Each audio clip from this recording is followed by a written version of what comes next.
안녕하세요, 섭입니다. 가죽공예 하다 보면 꼭 만들게 되는 아이템이 한 가지가 있습니다. 그게 뭐냐면 지갑 종류입니다.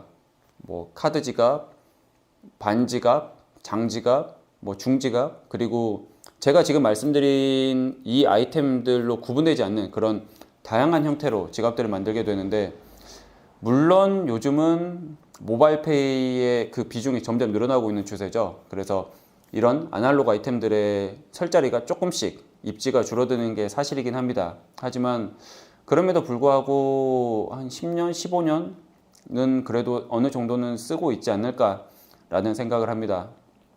뭐 어찌되었든 이런 아이템들을 만드는 데 있어서 크게 두 가지 방향성으로 나눌 수 있다라고 말씀을 드릴 수가 있습니다. 물론 이것을 칼로 이렇게 딱 잘라서 확 나누는 그런 느낌은 아니지만 어떤 뉘앙스로 나눌 수 있는지 간단히 얘기를 해볼게요. 그런데 이렇게 나누는 기준이 뭐냐면 이런 폴리에스터 안감을 쓰느냐 안 쓰느냐 그 차이점으로 나눌 수가 있습니다. 아마 이것을 종종 보신 분은 있을 거예요. 왜냐면 저희들이 쓰고 있는 대부분의 지갑들 같은 경우에는 그 안쪽에 펼쳐보면 전부가 가죽이라고 생각이 되지만 그 안쪽을 이렇게 들춰보면 이런 폴리에스터 안감이 쓰여 있는 경우들이 꽤나 많습니다. 각각의 메이커, 브랜드들의 로고가 새겨져 있는 경우들도 많고요. 뭐 어찌되었든 이것을 쓰는가 쓰지 않는가에 따라서 나눌 수가 있는데, 우선 첫 번째로 이 폴리에스터 안감을 쓰지 않고 가죽만 가지고 만들 때를 생각을 해볼게요. 그러면 어느 부분에서 고민거리가 생기냐면 이 카드 슬롯에 있어서 이 부분을 가죽만 가지고 구성을 해야 됩니다. 그런데 이렇게 층층이 쌓여서 올릴 때는 이 카드 슬롯을 만들어 나왔을 때 이 아래쪽에 카드가 내려가지 않게 구성되는 이 부위에서 가죽이 겹치게 됩니다. 즉 가죽의 두께에 따라서 이 가운데가 겹쳐지기 때문에 몇 개 이렇게 쌓지 않아도 이 가운데가 부풀어 오르는 그런 현상들이 생기거든요. 그러면 얇게 만들면 되는 거 아닌가? 얇게 PR을 하면 되는데. 그런데 소가죽 기준으로 가죽을 뭐 한 0.4, 0.3mm 두께 아래로 내려가 버리면 이게 내구성을 장담을 할 수가 없습니다. 그래서 어느 정도 두께가 있으면서도 가죽만 가지고도 카드를 놓고 뺐을 때 이 위쪽이 늘어나지 않는 그런 가죽을 찾아야 되는 거죠. 그렇게 찾다 보니 대부분의 베지터블 가죽들, 그리고 조금 힘이 있는 뒤집지 못하는 크롬 가죽들, 그런 경우들에 있어서는 이런 카드 슬롯을 가죽만 가지고 구성을 할 수가 있습니다.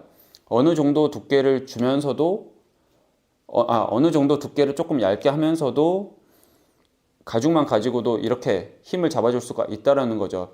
하지만 거기도 약간의 제한사항이 생기긴 합니다. 왜냐면 아마 잘 살펴보시면 이런 베지터블 가죽이나 이런 것들을 쓴 지갑들을 보게 되면 이렇게 세로 형태로 한 5개, 6개 이상을 겹쳐서 만들기는 쉽지 않음을 보실 수가 있을 거예요. 왜냐면 아무리 얇게 한다고 하더라도 이런 식으로 가죽만 가지고 만들면 뭐 두께를 한 뭐 0.7 그 정도 두께 정도까지를 쓰는 편이거든요. 그런데 그 0.7이라는 두께가 여기서 하나, 둘, 셋, 넷, 다섯, 여섯 겹쳐버리면 이 가운데가 많이 부풀어 오르게 됩니다. 물론 조금씩 PR을 한다고 하더라도 말이죠. 그래서 보통은 어떻게 하냐면 카드를 가로로 넣게 되는 그런 디자인들을 많이 선택을 하게 되고, 겹치는 개수를 3개에서 4개 정도까지만 선택을 해서 쓰는 경우들이 많습니다. 뭐 어찌되었든 이게 하나의 방향성입니다. 폴리에스터 안감을 쓰지 않고 가죽만 가지고 만들었을 때 베지터블 가죽이나 조금 힘이 있는 뒤집지 못하는 크롬 가죽들을 쓰는 이유가 이런 이유 때문이죠. 만약에 근데 폴리에스터 안감을 쓰면 어떻게 할 수가 있을까요? 폴리에스터 안감은 이게 두께가 한 0.15mm? 정말 얇습니다. 정말 얇은데 어떤 장점이 있냐면 질깁니다. 같은 두께의 가죽과 이 폴리에스터 안감을 가지고 있을 때 꽤나 질긴 편이거든요. 그래서 내구성이나 그런 측면에 있어서도 조금 더 좋다고 보시면 될 수 있을 것 같아요. 그런데 문제는 뭐냐면 이 폴리에스터 안감은 이 폴리에스터 실을 가지고 이렇게 직조해서 만들어 놓은 거잖아요. 그렇기 때문에 이게 올이 풀립니다. 이 실이 이렇게 풀리는 거죠. 가장자리에서. 그래서 보통 어떻게 하냐면 이 가죽을 얇게 PR한 것을 위쪽에 쌓아주는 형태로 이 T자 슬롯을 만들게 됩니다. 그래서 저희가 알고 있는 유수의 럭셔리 브랜드들에서 나오는 지갑도 마찬가지고요. 그 다음에 뭐 흔하게 접할 수 있는 지갑들도 이거 당연히 가죽 지갑이지 라고 하는데 가죽 지갑이지만 그 안쪽을 보시면 폴리에스터 안감이 되어 있는 경우들이 꽤나 많습니다. 비싼 브랜드들도 그런 경우들이 꽤나 많아요. 물론 가죽을 다 해놓은 경우도 있지만 그렇지 않은 경우도 많다라는 거죠. 물론 이거는 원가 절감의 이유가 될 수도 있지만 그것 말고도 얇게 만들기 위한 그런 구성의 측면으로 선택을 한 소재라고 볼 수도 있습니다.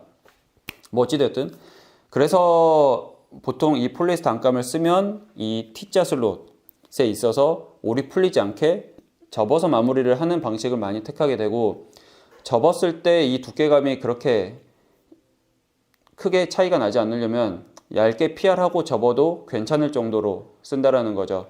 그래서 그런 차이점이 있습니다. 지금 이거는 제가 베지터블 가지고 만든 거고요. 이거는 대표적인 크롬 가죽과 이 폴리에스터 안감을 가지고 만든 건데 이 카드 슬롯 부분에 있어서 만드는 방식의 차이점이 나뉜다고 보시면 됩니다.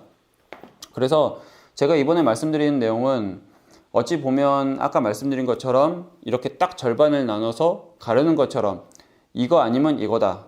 뭐 예를 들어서 크롬 가죽이면 폴리에스터 안감을 쓰고 접어서 만들어야 되고 베지터블 가죽이면 그냥 이렇게 만들어야 된다가 아닙니다. 하지만 이것을 짬뽕해서 만들 수도 있는데 약간 이런 경우들이 많다. 이런 경향성이 많다라는 것을 말씀드리고 싶은 거예요.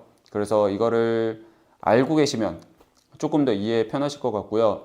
제가 이번에 129 시리즈 이 반지갑을 만들 때 이 두 가지 방식으로 만드는 것을 각각 해서 올려볼까 합니다. 그런데 이것을 따로 하는 이유는 아까 말씀드린 것처럼 시접이라든지 뭐 그런 부분들 그리고 이 T자 슬롯을 구성하는 사이징 이런 것들의 차이가 있기 때문에 이 둘은 조금 다른 방식이라고 보시면 될 것 같아요. 도안이나 사이징 자체가 아예 달라지거든요.